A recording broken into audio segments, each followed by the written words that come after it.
The Green Bay Packers open up at 9.5 after having an awesome season last year. Even though they went 9-8, I still think it was better than what anybody predicted.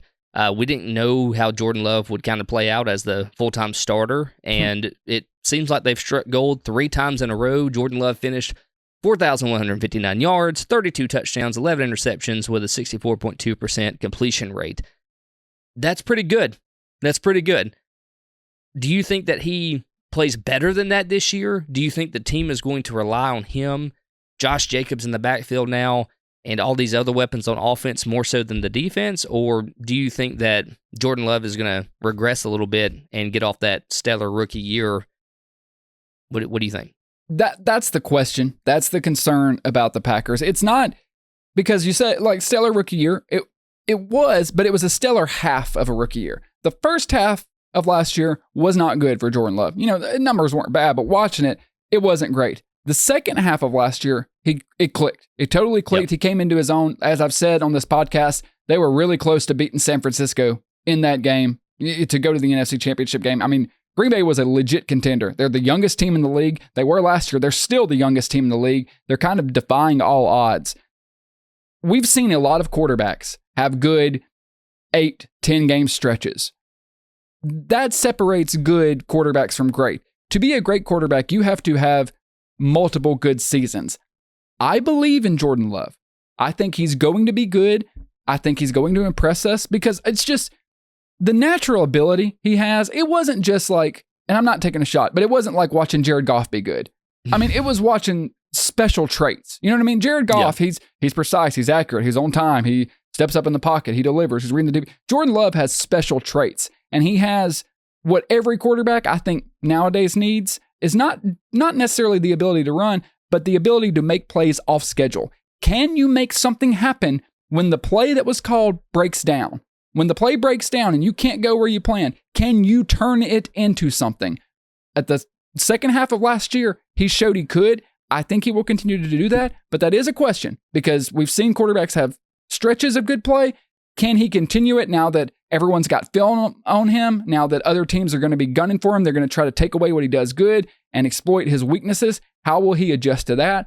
I think he'll be fine because he's got a good coach. He's got a good offense. The bigger question for me for the Packers is the defense. The defense was atrocious last year. It was the thing that kept them from really elevating to a true Super Bowl contender. They brought in a new defensive coordinator. Thank God. They brought in some new positions. Head coach from Boston College. Right. Jeff Hafley. College running everybody away with the whole NIL and transfer portal. Also, I don't want to say an under-mentioned signing, but we're kind of not talking enough about them adding Xavier McKinney at safety. That's huge. They also replaced Darnell Savage. I think they're going to be good. I don't know how good the defense will be. I'm not saying it's going to be a top 10, 12 defense, but I just can't imagine it being any worse. So as long as the defense elevates, this should be a good squad. I'm going with the over. Maybe not by much, but I think they win 10 games for sure. I'm right there with you. I'm going to go over as well. I think they win. Honestly, I wouldn't be surprised if they win 11 games. But what kind of holds me back from saying like they got 11 wins in the bag for sure is just the schedule, man. It's like the 4th toughest in the NFL. They have some pretty scary teams to play this year. I mean, they open up at the Eagles. Then they play the Colts, the Titans, the Vikings, the Rams, the Cardinals, the Texans, the Lions. Then you have a Week 10 bye. You come back to face the Bears, a divisional opponent.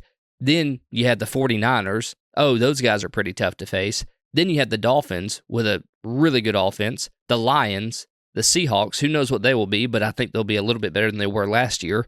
Then you got the Saints, the Vikings, and then you finish out the year again with the Bears. So it's a pretty tough schedule for Jordan Love. I mean, we're going to really see what Matt LaFleur and Jordan Love can do as a duo together this year. We saw it the second half last year, how much they improved just, through half the season. We have the whole offseason now. We have a lot more players added to this roster to beef it up a little bit. We have a better running back situation than you did last year as well with Josh Jacobs. I still think he has gas in the tank. Do we, though? I believe you do, You think Josh Jacobs is better than Aaron Jones? Because yes. Aaron Jones was fantastic last year and has been. I know he's had issues, he's had health injuries, but it's not like Josh Jacobs lit him up last year. I know you're high on this signing. I know you really like it. I like Josh Jacobs too, But I think there's a very plausible scenario where Josh Jacobs ends up being a step back from Aaron Jones. I personally don't believe that. I think Josh Jacobs is one of those signings that happened that I think I told you a couple of weeks ago. I forgot it happened. Like it was just, I don't know how, but it just slipped my mind. And when I started thinking about it, I think this is kind of, I don't know if you would call it a sleeper pick or a sleeper signing, but I think Josh Jacobs in this offense is going to excel. He's 1 year removed from having the best season he's ever had in the NFL. So I think that coming into Matt LaFleur's offense, they're going to rely on that running game a good bit this year to take some of the pressure off Jordan Love, and I think there's nobody better to do it than Josh Jacobs. I mean, you can't have Christian McCaffrey on every team, right? Fair point.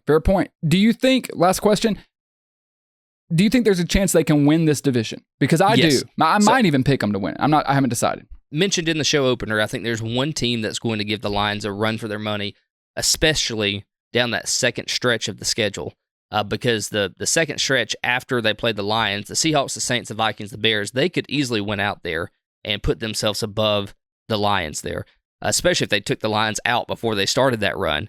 So I think the Packers have the best chance in this division to give Detroit a run for their money, and I think we're going to see. I think we're going to see it play out down to the wire. I really do. Like, I think this is going to be one of those, like, week 14, we're looking up and we're watching the NFC North and we're watching Detroit and we're watching Green Bay and we're seeing how they play out the rest of the season to get that 1 seed. I completely agree. I might be completely off base here. I think both of these teams can win the Super Bowl.